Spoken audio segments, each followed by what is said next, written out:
Et c'est là qu'Oslav se dit que si Suédude était aussi paranoïaque qu'il le pensait, on devait forcément voir la salle au trésor du palais depuis la tour. Il voulait sûrement surveiller sa fortune. Cela signifiait donc que le trésor ne se trouvait pas directement sous la tour, mais plutôt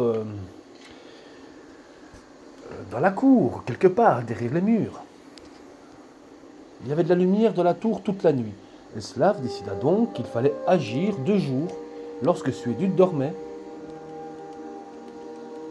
Les gardes ne s'attendaient pas à être attaqués à ce moment-là.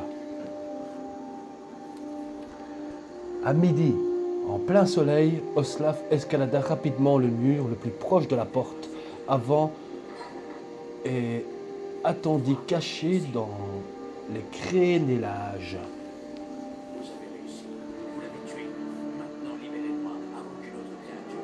La cour inférieure était vide.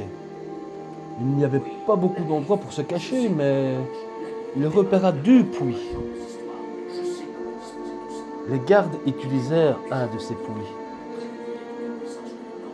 de temps à autre pour étancher leur soif, mais ils ne se servaient jamais de l'autre puits.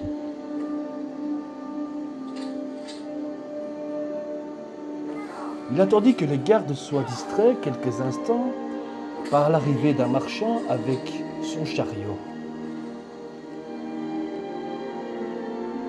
Pendant que les gardes fouillaient le chariot, Eslav sauta prestement du mur dans le puits, les pieds en avant.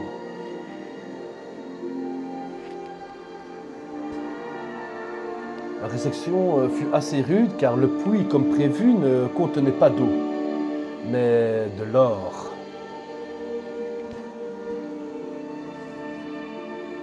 Mais il savait comment tomber et il ne se blessa pas.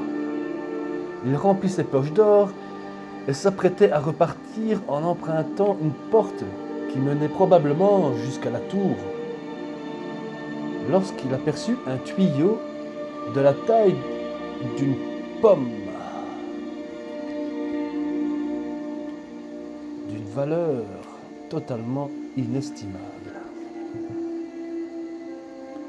Eslav réussit à casser le joyau et le placer dans sa poche.